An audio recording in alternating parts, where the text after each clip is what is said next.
아모스서 9장 11절부터 12절까지 하는 말씀. 우리 같이 함께 이 말씀을 읽어보실까요? 같이 읽겠습니다. 그날에 내가 다윗의 무너진 장막을 일으키고 그것들의 틈을 막으며 그 허물어진 것을 일으켜 세우과 같이 세우고 그들이 에돔의 남은 자와 내 이름을 일컫는 만국을 기업으로 얻게 하리라. 이는 행하시는 여호와의 말씀입니다. 오늘은 어떤 예배를 드려야 하는가, 어떤 예배를 드려야 하는가라는 제목으로 이 말씀을 나누고자 합니다. 애굽에서 구출된 이스라엘 백성들은 노예에서 이제 벗어나서 기쁨에 이제 넘쳐났겠지요. 하나님은 이스라엘 백성들에게 풍요로운 삶이 보장되어 있는 가나안을 인도하시겠다고 이제 약속을 하셨습니다. 그러나 그 기쁨도 잠시 그들 앞에 다시 고난이 시작되었지요. 자, 그 고난은 일주일이면 가나안 땅에 들어갈 수 있는데 불순종함으로 말미암아 가나안을 40년에 걸쳐서 도착을 했다라는 것입니다. 하나님께서 이스라엘 백성들을 40년 동안 광야에서 고생을 하게 하신 그 이유는 하나님을 확실하게 믿게 하기 위해서였지요. 하나님은 믿음 없는 이스라엘 백성들에게 당신의 능력과 은혜를 베풀어 주셨지만 그들은 끊임없이 하나님을 불신하였습니다. 하나님은 당신을 믿지 못하는 이스라엘 백성들에게 믿음을 주시고자 그리고 250만 명 이상의 백성들이 하나가 되게 하시고자 예배라고 하는 그런 방법을 택하셨습니다. 그래야 하나님은 광야를 지나고 있는 이스라엘 백성들을 향해서 성막을 짓게 하셨지요. 그리고 하나님은 모세를 부르셨고 성막을 짓는 그런 재료들과 방법들을 말씀하시면서 그대로 만들게 하셨습니다. 자, 모세가 하나님의 명령대로 성막을 만들자 하나님께서 그 성막에 임재를 하셨습니다. 그 임재를 본 이스라엘 백성들은 유일하신 하나님께서 자신들을 지켜주실 것이라는 확신을 가지게 되었지요. 그들은 그 믿음으로 가나안을 정복했습니다. 그러되 하나님은 가나안에서 솔로몬을 통해서 모세의 성막보다 더 크고 화려한 성전을 짓게 하셨어요. 하나님은 성전이 완성이 되자 그 성전에 임재하시어서 이스라엘 백성들에게 당신이 영원하신 하나님이심을 알게 하셨습니다. 이처럼 하나님은 성막을 통해서 이스라엘 백성들과 특별한 교제를 나누셨지요. 이제 저는 오늘 설교를 돕기 위해서 여러분에게 솔로몬의 성전과 다윗의 성막 사진을 좀 보여드리도록 하겠습니다. 자, 먼저 솔로몬의 성전을 좀 보시게 되면 그림에서 보시는 대로 솔로몬의 성전은 길이가 27m 정도 되고 너비가 약 9m 정도가 됩니다. 그렇게 크지는 않습니다. 어떻게 보면 우리 교회보다 약간 더 크다고 볼 수가 있을 것 같아요. 하지만 그림에서 보시는 대로 성전의 내부는 대부분 금으로 덮여 있습니다. 모든 것이 다 금으로 다 덮여 있어서 아주 화려합니다. 자, 반면에 다윗의 장막을 보실까요? 다윗의 장막은 아주 단순하고 초라한 장막이었습니다. 보시는 대로 다윗의 장막은 텐트 중앙에 법궤만 놓여있는 그런 형태였습니다.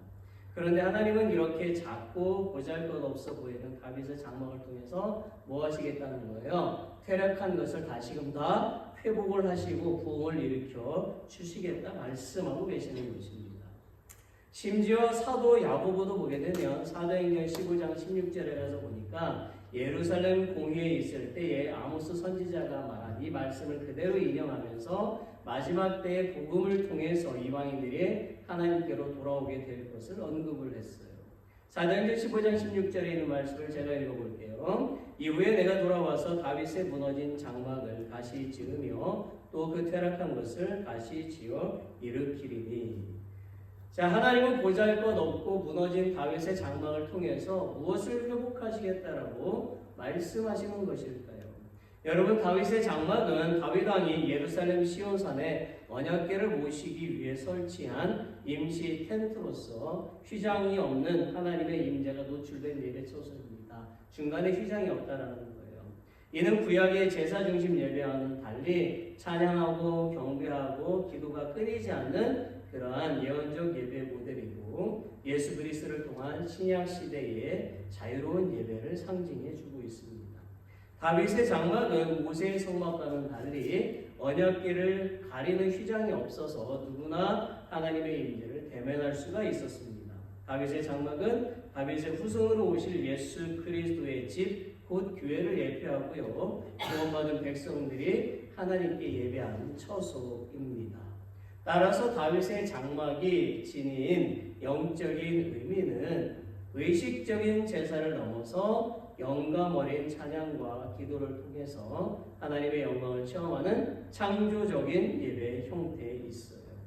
궁극적으로 다윗의 장막은 단지 역사적인 장소에 머무르는 것이 아니며 무엇보다 하나님의 임재를 최우선으로 하고 감사와 찬양으로 드려지는 예배, 곧 예배의 회복을 상징하고 있습니다.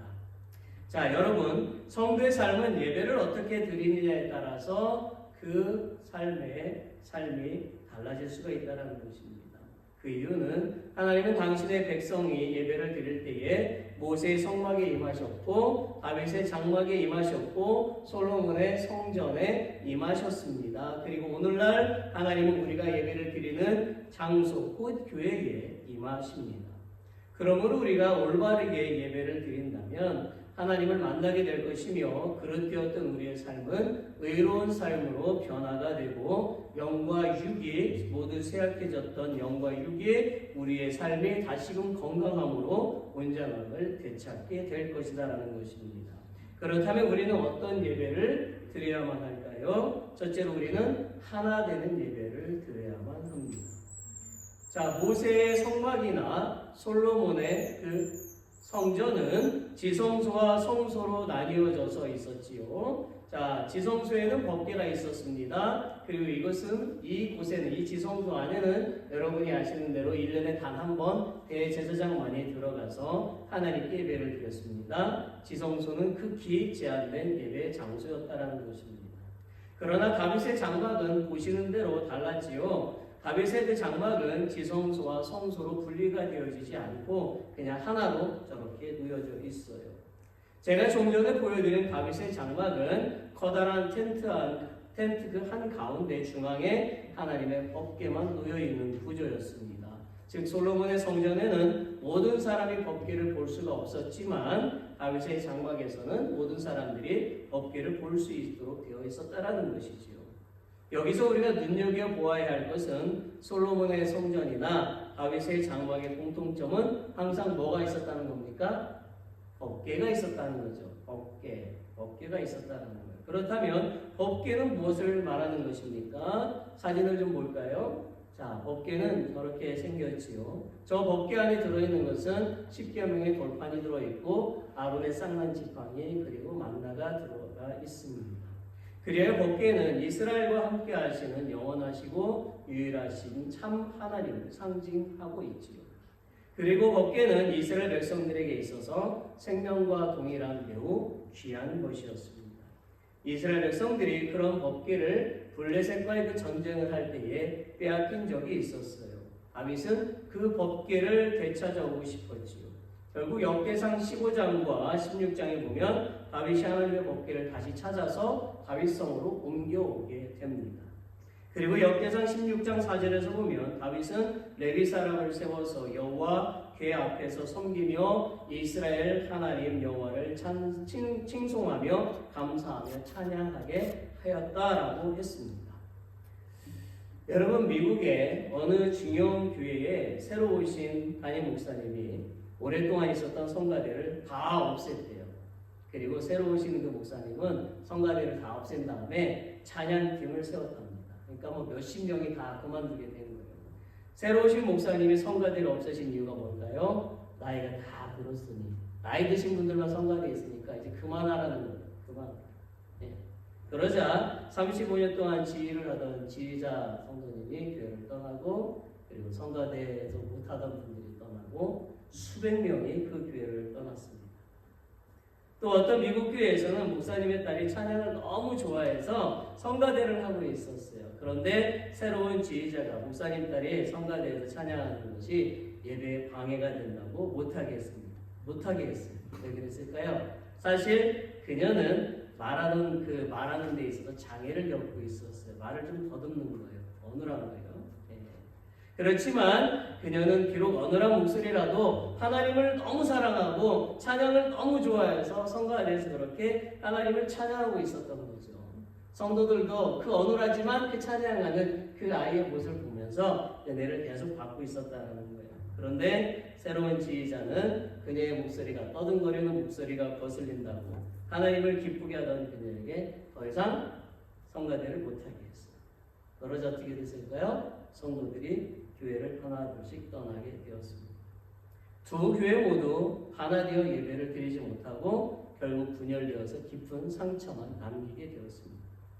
여러분, 교회에서 찬양은 매우 중요한 것입니다. 즉 하나님을 찬양하는 것은 나이와 상관이 있어요, 없어요? 상관이 없습니다. 우리의 목소리가 안 좋을 수도 있어요. 하지만 하나님께 드리는 찬양은 마음에서 우러나오는 것이 더 중요하다는 것입니다. 교회는 할 수만 있다면 성가대도 있어야 되고 찬양팀도 있어야 되는 것입니다.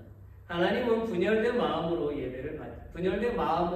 하는 예배를 받지 않으시며 모두가 하나 되어 드리는 예배를 받으십니다.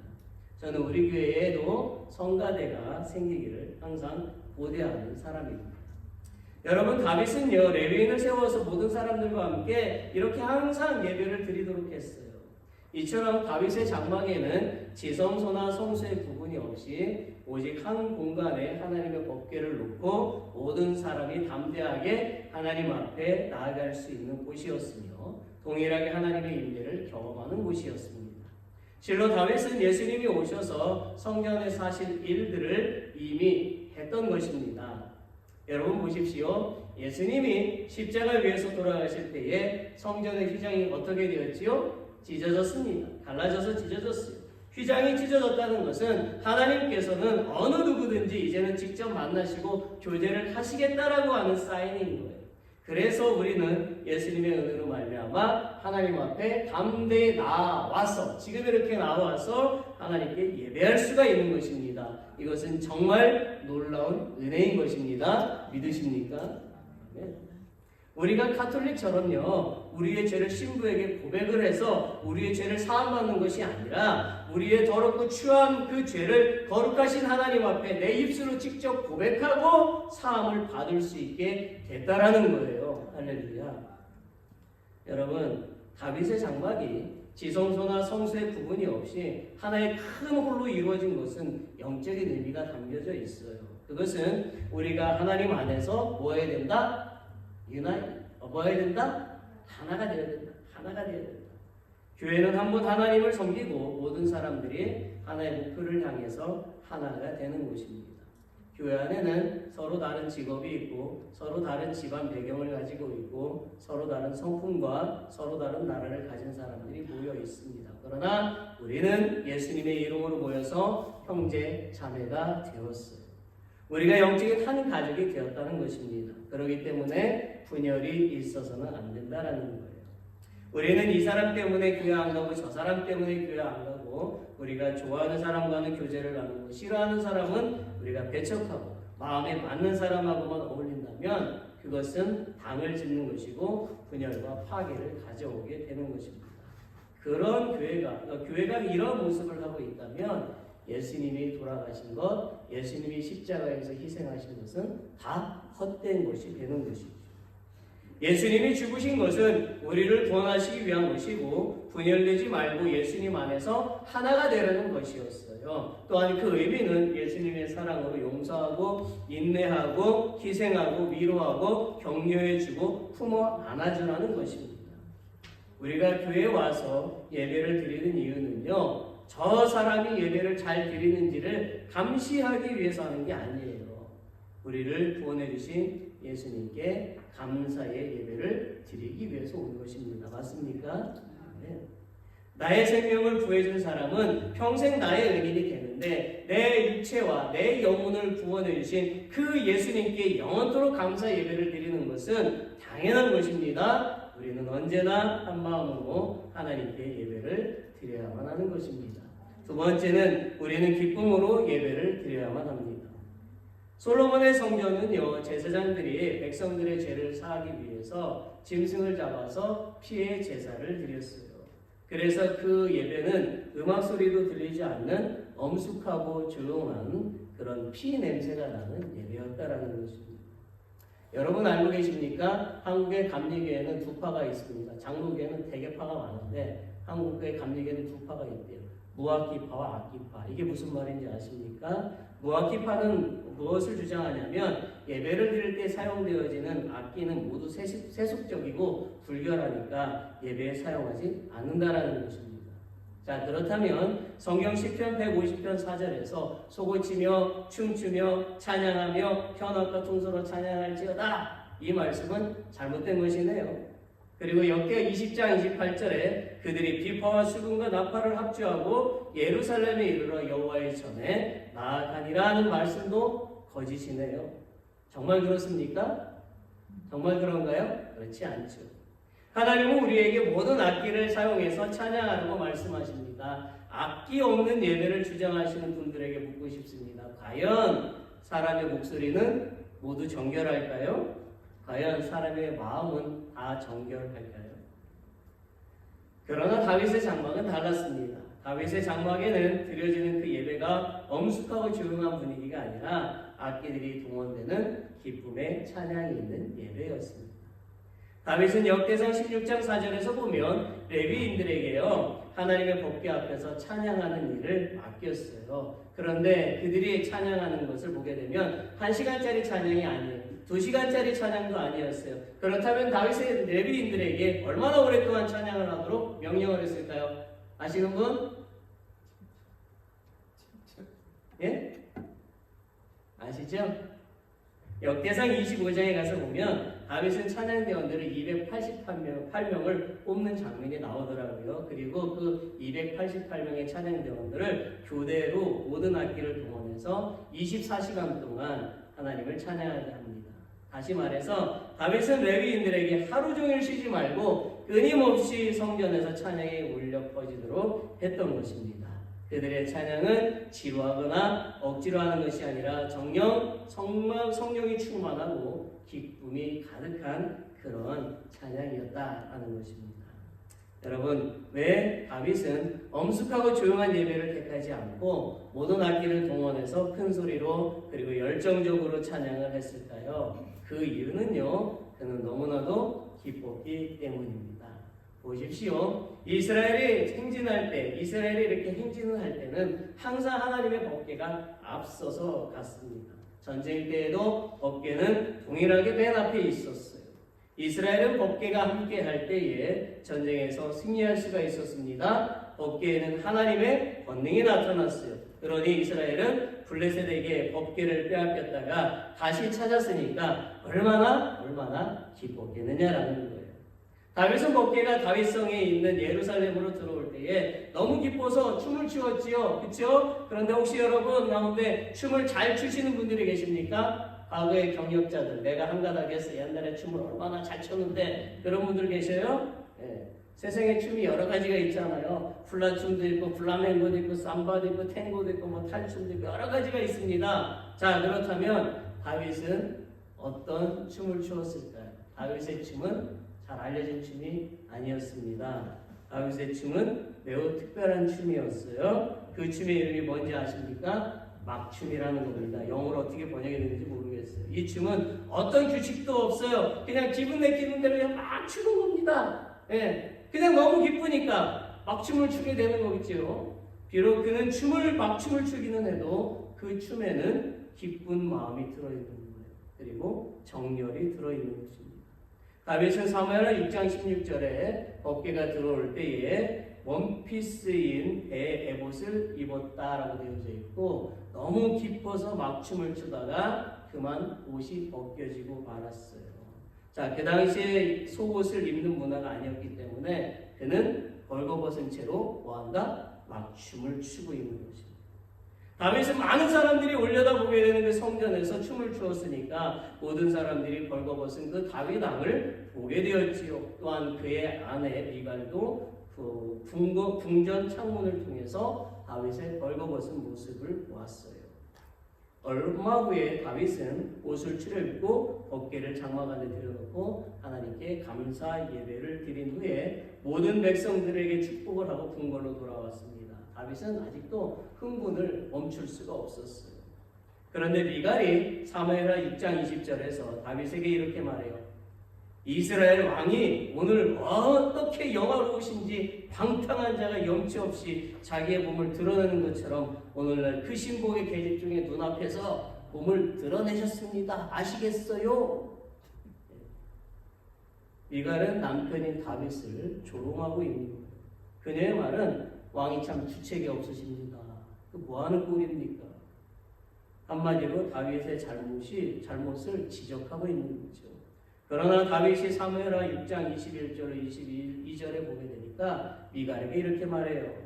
다윗이 미갈에게 이르되 이는 여호와 앞에서 한 것이니라. 저가 내 아비와 그 온 집을 버리시고 나를 택하사 나로 여호와의 백성 이스라엘의 주권자로 삼으셨으니 내가 여호와 앞에서 뛰놀리라. 내가 이보다 더 낮아져서 스스로 천하게 보일지라도 내가 말한 바 계집종에게는 내가 높임을 받으리라 한지라. 여러분, 다윗은 자기를 택하시고 보호하시고 구원하시는 하나님께 감사의 춤을 춘 것이며 설령 그가 사람들에게 더 천하게 보인다 하더라도 뭐 한다는 거예요? 하나님을 위해서라면 기꺼이 나는 더한 춤도 추겠다. 더 창피함도 감수하겠다라는 거예요.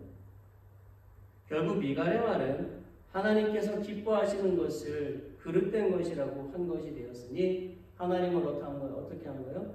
하나님을 욕하게 된 거죠. 그래서 성경 사무엘하 6장 23절에 보면 다윗을 조롱했던 미갈에 대해서 이렇게 기록하고 있습니다. 그러므로 사울의 딸 미갈이 죽는 날까지 자식이 없습니다. 여러분 잘 들으십시오. 매우 무서운 말씀입니다. 만약에 저나 여러분이 하나님의 일을 방해를 하는 사람이 된다면 저나 여러분에게 큰 어려움이 오게 된다는 거예요. 그러므로 우리는 하나님의 일에는 항상 순종해야 되는 것입니다. 우리는 하나님을 위해서라면 체면도 버려야 되는 거예요. 직분도 내려놓아야 되는 것입니다. 나이도 뛰어넘어야 되는 것입니다. 위선적인 행동도 버려야 되는 것입니다. 욕심도 버려야 됩니다. 철저하게 자신을 비우고 하나님께 경배해야만 하는 것입니다. 아멘. 사랑하는 성도 여러분, 계시록 4장 8절에 이런 말씀이 나와요. 네 생물이 각각 6날개가 있고 그 안과 주위에 눈이 가득하더라. 그들이 밤낮 쉬지 않고 이르기를 거룩하다 거룩하다 거룩하다 주 하나님 곧 전능하시며 전에도 계셨고 이제도 계시고 장차 오실 자라 하고. 이 말씀의 뜻은요, 하나님의 보좌에 있는 천사들과 그룹 천사들이 24시간 24시간 하루 종일 밤낮으로 거룩하신 하나님을 찬양하고 있는 거예요. 우리가 천국에 가면 영원히 하게 될 것이 뭐라고요? 찬양이잖아요. 거기 근심 걱정할 이유가 하나도 없어요. 먹지 않아도 배가 고프지 않은 곳일 것입니다. 영원히 주님만 찬양하는 거예요. 여러분, 천국은 거룩하신 하나님, 모든 것들의 주인이신 하나님, 우리의 구원자 하나님을 영원토록 기쁨의 찬양을 하는 곳이에요. 우리는 세상 노래보다 우리를 구원하신 하나님을 더 찬양을 해야만 하는 것입니다. 세상 노래를 부르면요 외로워져요. 옛 생각이 나서 외로워지고 과거로 막 돌아가고 싶어진다니까요. 그렇죠? 그래서 가는 세월 그 누구가 막을 수가 있나요? 못 막아요. 인생은 나그네 길 어디서 왔다가 어디로 가는가. 외로워지지 않아요? 야, 내 인생 진짜 슬프다. 외로워지죠. 그런데요, 찬양을 부르면 기쁨이 생기는 거예요. 찬양이 언제나 넘치면 은혜로 얼굴이 환해요. 성령의 충만한 모습을 서로가 느껴요. 할렐루 할렐루 손뼉 치면서 할렐루 소리 외치며 할렐루 두 손을 들고 뭐라고요? 주님을 찬양해요. 아멘. 주님을 찬양하면 이런 기쁨이 넘쳐나는 거예요. 사랑하는 성도 여러분, 지금 북한의 지하에서는 숨어서 생명을 내놓고 하나님께 예배드리고 찬양하는 사람들이 많이 있어요. 그들은 큰 소리로 찬양을 하고 싶어도 할 수가 없습니다. 아주 작은 소리로 기도하고 아주 작은 소리로 찬양을 합니다. 그러나 그들의 찬양은 그 어떤 찬양보다도 간절하고 크고 하나님과 영원히 살 것을 소망하는 기쁨의 찬양이에요. 우리는 자유로운 이 미국 땅에서 마음껏 찬양할 수가 있습니다. 우리는 손뼉도 치고 악기도 사용하며 하나님을 찬양해야만 하는 것입니다. 하나님은 시편 150편 6절에서 우리에게 이렇게 말씀하셨습니다. 호흡이 있는 자마다 여호와를 찬양할지어다. 호흡이 있는 자마다 여호와를 찬양할지어다. 여기 계신 분들 다 호흡을 하시죠? 지금 숨 쉬고 계시니까 뭐 살아 계신 거지. 그냥 숨 꼴딱꼴딱 안 쉬면 그냥 뭐 빠이빠이 하는 거죠. 예. 그러니 하나님을 뭐 해야 된다고요? 찬양해야 되는 거예요. 우리가 숨을 쉬는 동안 기쁨으로 하나님을 찬양하시는 저 여러분이 되시기를 진심으로 축원합니다. 마지막으로 우리는 진실한 예배를 드려야만 하는 것입니다. 솔로몬의 성전은 1년에 한 번 대제사장이 지성소에 들어가서 제사를 지냈잖아요. 그때 하나님께서 임재하셨습니다. 이것은 하나님의 임재를 경험하는 사람은 오직 대제사장 한 사람밖에 없다라는 거예요.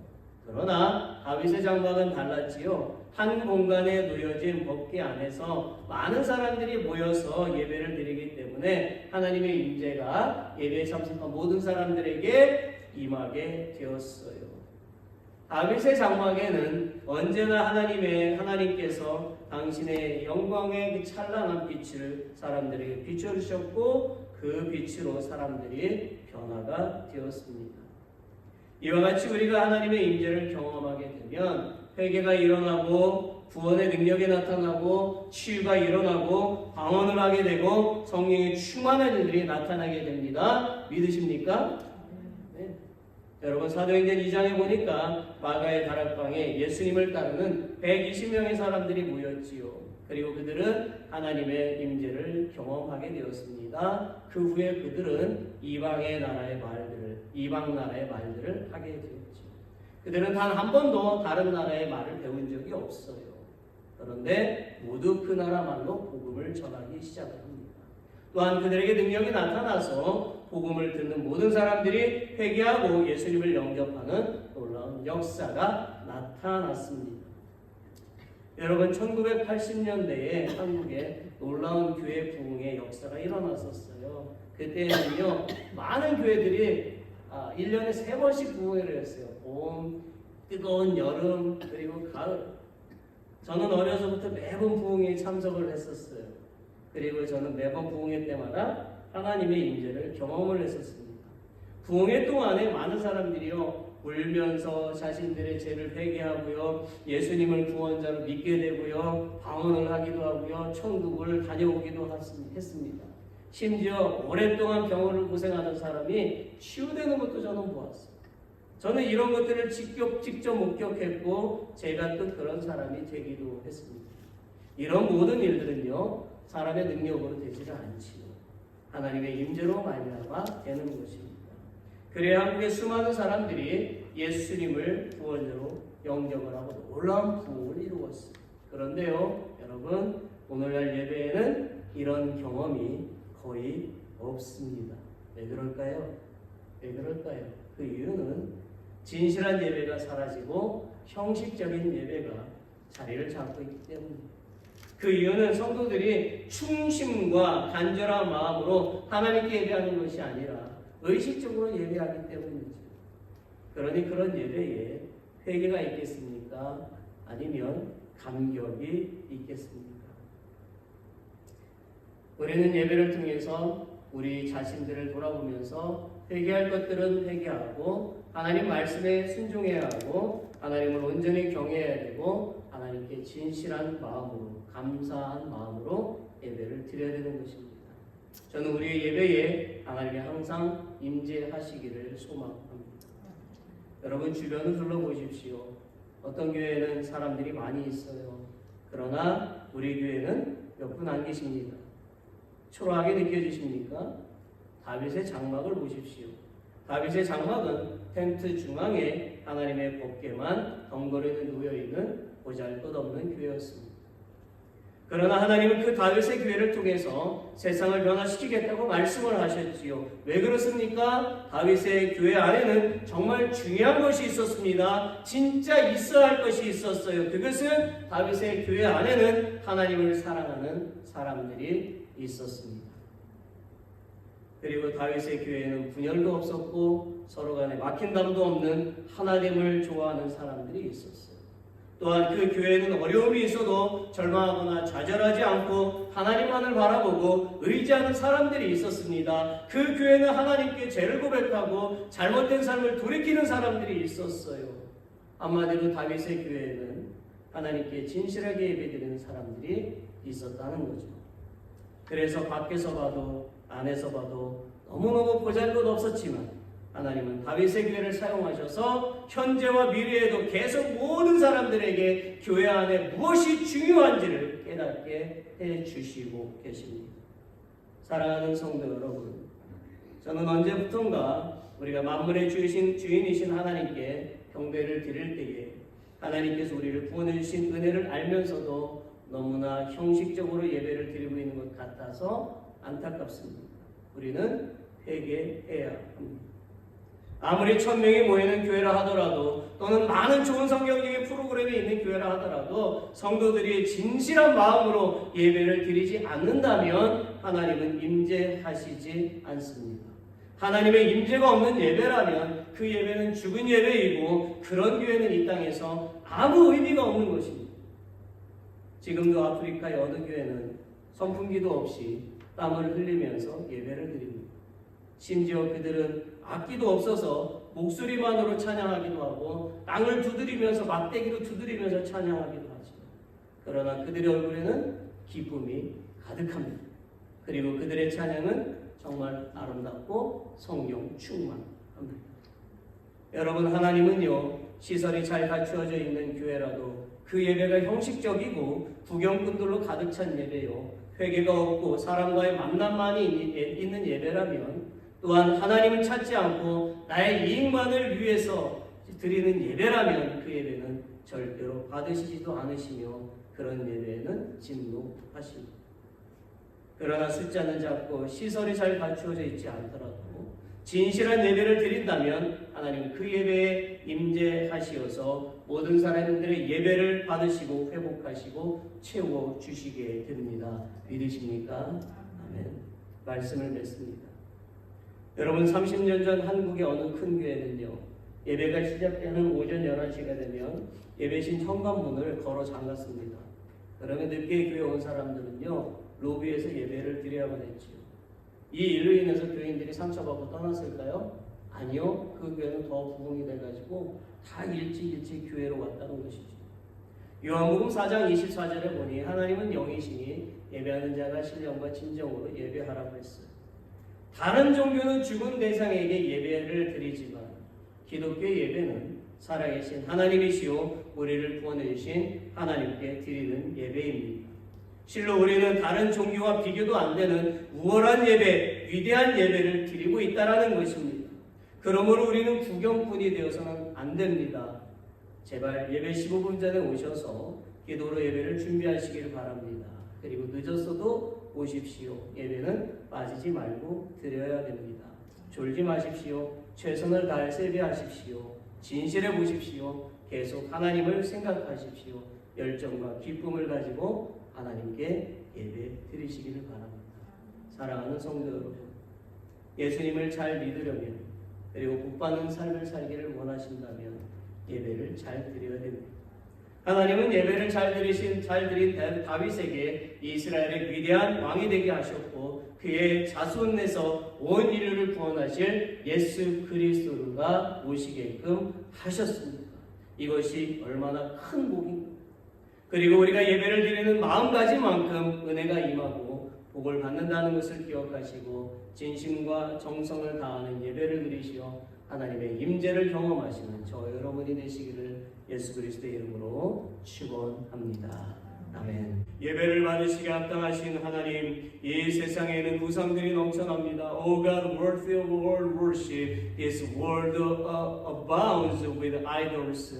저희가 이 땅에 사는 날 동안 하나님보다 다른 것들을 사랑하거나 숭배하지 않도록 영적인 분별력과 통찰력을 주옵소서. Grant us spiritual discernment and insight that throughout our days in this earth we may never love or worship everything other than you. 그리고 저희가 사단의 유혹이나 올무에 묶이지 않도록 도와주시고 매일의 삶 속에서 하나님께 한 마음으로 예배하고 기쁨으로 예배하고 진실하게 예배하여 하나님이 받으시는 그 예배를 드리어 하나님으로부터 오는 영적인 부여가 넘치는 성도들이 다 되게 하여 주옵소서. Furthermore, please help us remain free from Satan's temptations and snares. And in our daily lives, enable us to worship you with a united heart, with joy, and with sincerity, offering a kind of worship that is acceptable in your sight, so that we may all become believers overflowing with the spiritual abundance that comes from you. Now, may the grace of our Savior Jesus Christ, the great love of God, and the fellowship of the Holy Spirit be with all the saints who have worshipped here today, and with all Christians residing in Clarksville forevermore. 이제는 우리 구주 예수 그리스도의 은혜와 하나님의 크신 사랑과 성령의 교통하심이 오늘 예배를 드린 모든 성도들과 클락스빌에 거주하는 모든 그리스도인에게 영원히 함께 하시기를 간절히 축원하옵나이다. 아멘.